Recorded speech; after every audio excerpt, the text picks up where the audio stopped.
Barcelona and international breaks. They do not really go well hand in hand because, as far as I can remember, I've been watching Barcelona for upwards of 10 years now.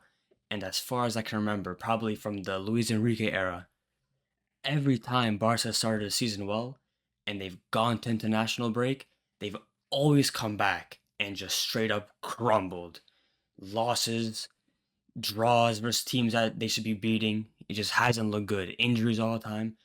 But how can Barca capitalize this time on this international break and come back and maintain the same form they had from before?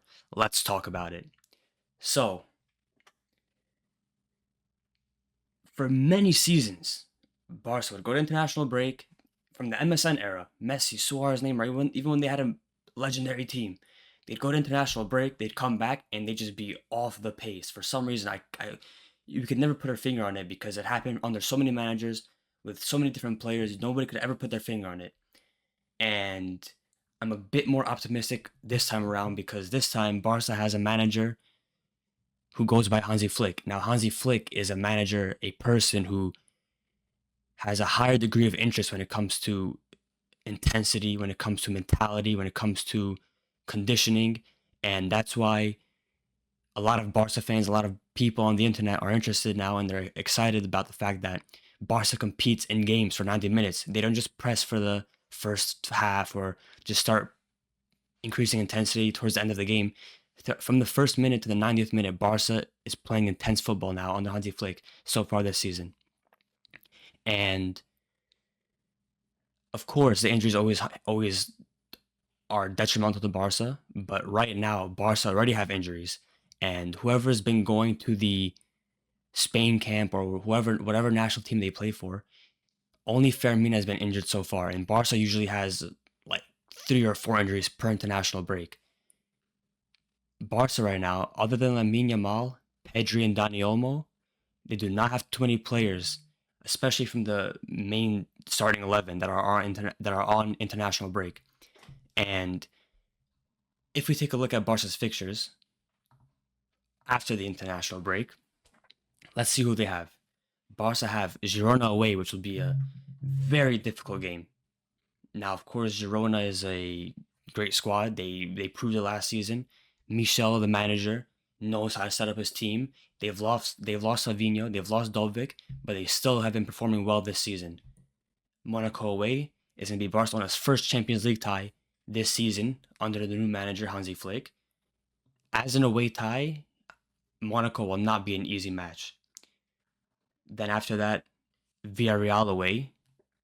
Once again, a difficult game. You can't go to the Yellow Submarine Stadium and always have an easy game. Barca away at Villarreal has always been difficult. Barca will play Getafe at home. Now, the fact that that game is at home is a big advantage for Barca because if you look at the next game, Osasuna away, that means 3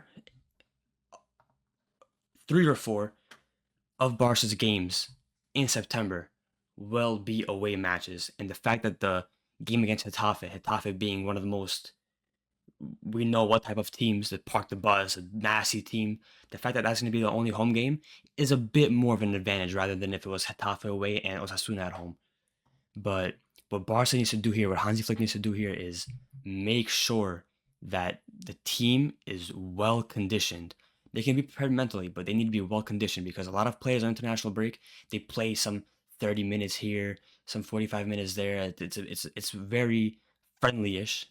The games are not too important, and even Nations League, it's really a friendly tournament, the Nations League. So, Hansi Flick, I think he can do it. I think he could be the first manager in a while for Barcelona where he has his team come back from international break and they continue their form. And I'm going to say it right now, there is no reason for Barca fans to get ahead of themselves because it's only been a couple of games. But what I will say is that if Barca maintain this level of form consistently throughout the whole season and for once after who knows how many years compete at a high level, win most of their games, compete at the end of the season for every trophy, if that is the case for Barcelona this season, and we never know.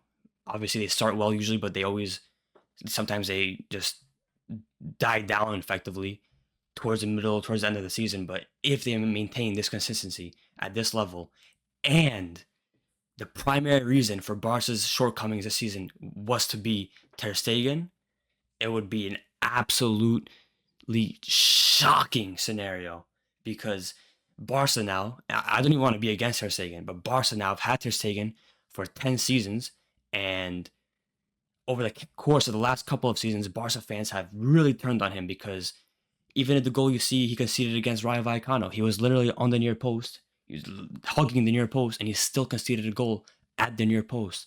He is not at the level he should be at, and if he's the reason, yet again, that Barca do not win an important trophy this season, watch the pandemonium on social media, especially on Twitter and TikTok. Now, that shouldn't be the case because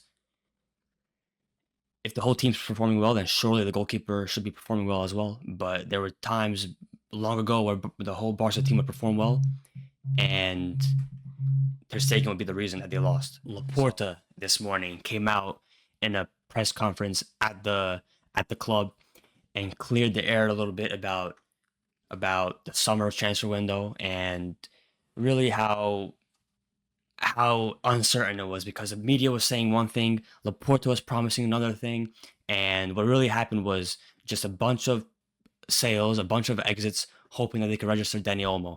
And the fact that Dani Olmo now is performing at a high level gives some flowers a little bit to the summer window, but overall it was truly a disgrace the way the window went for Barcelona. And hopefully Laporta clearing the air up a little bit because it wasn't 100% honest, in my opinion, the entire press conference. Hopefully him clearing up the air a little bit and giving some clarity will give the club some breathing room to now move forward and focus on more important things because the season now is going to start getting jam-packed with the games, with the Champions League, with the league games becoming more intense now as teams gain or lose points. And hopefully that what I said about Hansi Flick doing with the squad, hopefully he can change the mentality of the team post international breaks because everybody who's watched Barcelona knows how they performed after these type of things. But that's pretty much it for today.